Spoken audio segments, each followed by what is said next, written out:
Exercise 3.2 solve करने से पहले मैं कुछ एक्सप्लेन करना चाहूँगा जिससे आपको इजी तरीके से आप एक्सरसाइज समझ सकें। तो हमें क्वेश्चन जो भी दिया गया होगा उसके अकॉर्डिंग में हम फाइंड करेंगे। तो यहाँ पे हमें पहले दिया गया कि अगर लीनियर इक्वेशन को हमें ग्राफिकली मेथड से उसका सॉल्यूशन फाइंड करना हो, ग्राफिकली मेथड से मतलब हुआ कि हम उसे ग्राफ पर रिप्रेजेंट करके उसका सॉल्यूशन फाइंड करें। तो क्या क्या किस टाइप का इक्वेशन होगा, तो कौन सा ग्राफ बनेगा, तो उसके बारे में हम डिस्कशन कर लेते हैं। उसके बाद में हम एक्सरसाइज सॉल्व करेंगे। And we know that the general form of pair of linear equation, हम जानते हैं कि लीनियर पेयर का जो जनरल फॉर्म है वो है a1x plus b1y plus c1 is equal to 0 and a2x plus b2y plus c2 is equal to 0, right. अब अगर ये सिचुएशन इस तरह से हमें दो इक्वेशन दे दिया गया है और बोला गया इसका सॉल्यूशन फाइंड करो इन ग्राफिकली एंड अलजेब्रिक, कैसे भी करके, जैसे हम अलजेब्रिक भी फाइंड करें या फिर ग्राफ पे रिप्रेजेंट करके फाइंड करें, तो दोनों कंडीशन के लिए हमें दिया गया है। तो फर्स्ट हमें फाइंड करना है इनका रेशियो a1/a2 एंड b1/b2। अगर a1/a2 does not is equal to b1/b2 है, दैट मीन्स जो ग्राफिकल रिप्रेजेंटेशन होगा वो इंटरसेक्टिंग लाइन होगा। यानी दैट मीन्स इसका मतलब हो गया कि दोनों लाइन एक दूसरे को किसी एक पॉइंट पे इंटरसेक्ट करेंगे, किसी एक पॉइंट पे, राइट। इंटरसेक्ट करेंगे कहाँ पर? सिर्फ एक पॉइंट पर इंटरसेक्ट करेंगे। If a1/a2 does not is equal to b1/b2, अगर ये कंडीशन फॉलो हो रहा है तो इंटरसेक्टिंग लाइन, वो दोनों लाइन एक दूसरे को किसी एक पॉइंट पर ही इंटरसेक्ट करेंगे। दूसरा, अगर हम इसी को अलजेब्रिक से फाइंड करते तो भी अगर एक पॉइंट पे इंटरसेक्ट करें, दैट मीन्स उसका एक ही सॉल्यूशन मिलेगा, exactly one solution, that means unique solution होगा उसका। इसी तरह से सेकेंड कंडीशन दिया गया हमें, अगर हम इनका रेशियो फाइंड कर लेते a1/a2 b1/b2 and c1/c2 and all are equal, अगर सभी इक्वल है, सभी रेशियो इक्वल आते हैं, तो जो उनका ग्राफिकली रिप्रेजेंटेशन होगा दैट मीन्स ऐसा होगा कि कोइंसिडेंट लाइन होगा। कोइंसिडेंट लाइन मतलब हो गया वो एक दूसरे के ऊपर ही होंगे, उनको सिर्फ चेंजेस करके दे दिया गया। जैसे मैं यहाँ पे एक एग्जांपल दूँ, 2x plus 3y plus 6 is equal to 0, 4x plus 6y plus 12 is equal to 0।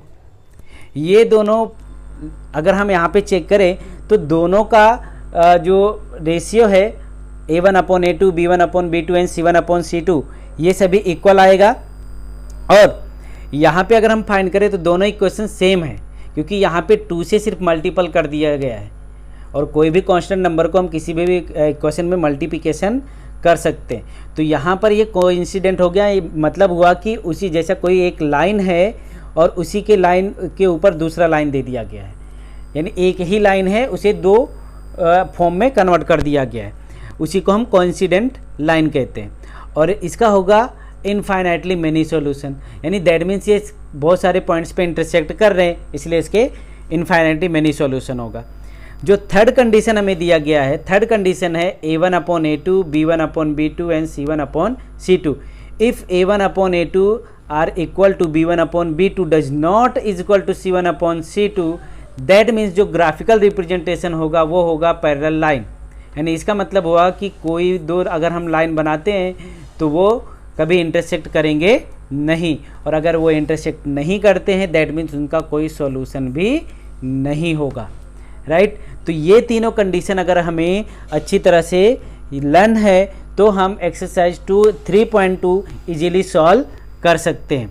तो आओ अब हम आगे एक्सरसाइज 2.3 सॉल्व करते हैं।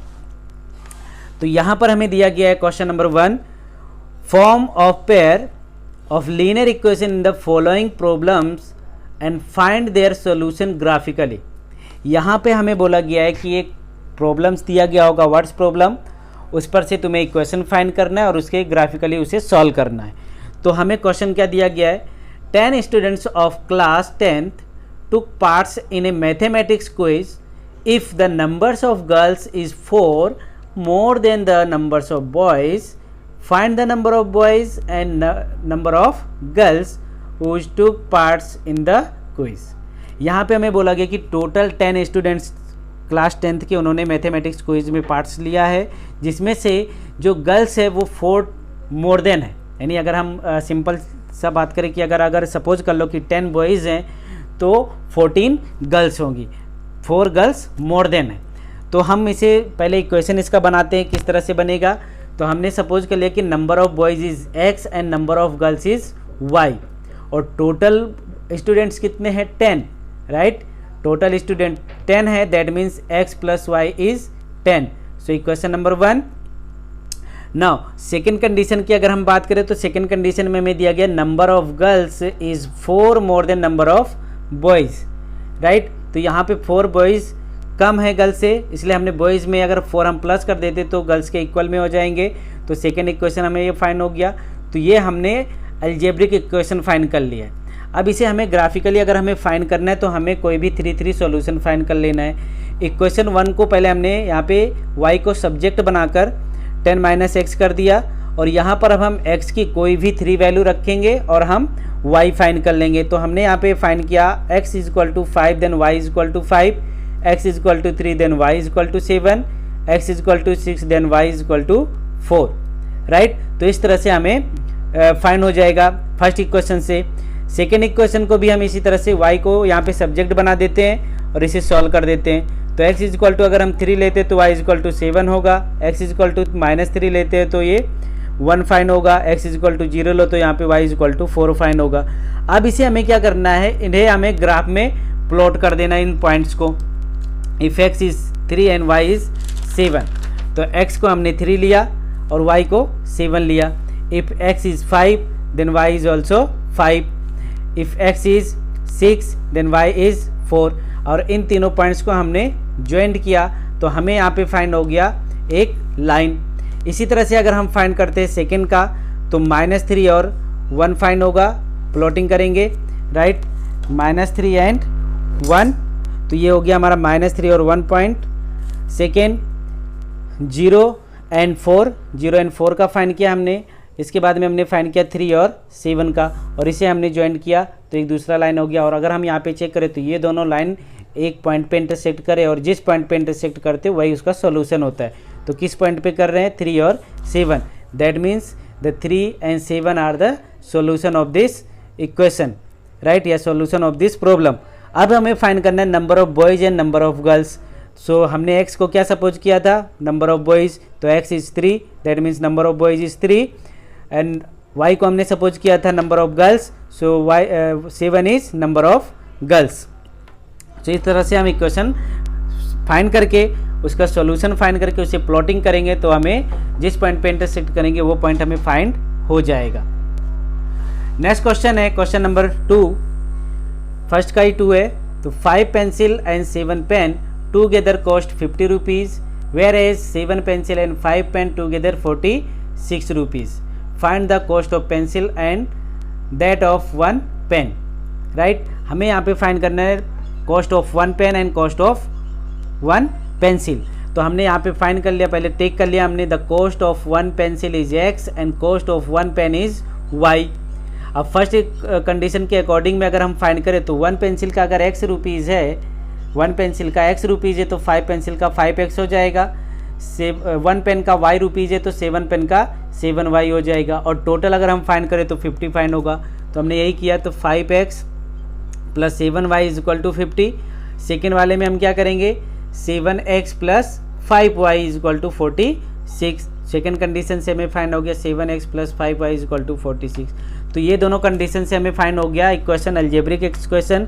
अब इक्वेशन 1 को हम इसमें x को सब्जेक्ट बना देते हैं और इसमें x के पर्टिकुलर अलग अलग वैल्यू रखकर उसमें से हम फाइंड कर लेते हैं y की वैल्यू क्या है, x की वैल्यू क्या है। तो y की वैल्यू हमने 5 रखा तो x की वैल्यू हमें 3 फाइंड हो गया, y की वैल्यू हमने 0 रखा तो x 10 फाइंड हो गया, y इज इक्वल टू हमने 10 रखा तो x हमें फाइंड हो गया -4, राइट। अब सेकेंड इक्वेशन में भी हम इसी तरह से x को सब्जेक्ट बना देते हैं, y की वैल्यू अलग अलग रखेंगे हम इसमें, तो y is equal to -2, then x is equal to 8, y is equal to 5, then y is equal to 3, x is equal to 3, y is equal to 12, then x is equal to -2। तो इस तरह से हमें ये 3 points find हो गए। अब इन सभी पॉइंट्स को हम प्लॉटिंग कर देंगे according to question number 1, right. तो यहाँ पे अगर हम फाइंड करते हैं तो ये हमें फर्स्ट पॉइंट फाइंड हो गया, जैसे हम यहाँ पर लेते हैं तो -2 एंड 12, फिर 3 एंड 5 और थर्ड हम फाइंड करेंगे तो भी आ जाएगा यहाँ पे।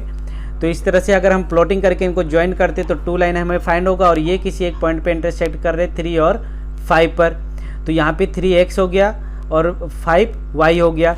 अब x को हमने क्या सपोज किया था, द कॉस्ट ऑफ 1 पेंसिल, तो वो cost of 1 pencil is 3 rupees and y को हमने सपोज किया था कॉस्ट ऑफ 1 पेन, तो cost of 1 pen is 5 rupees.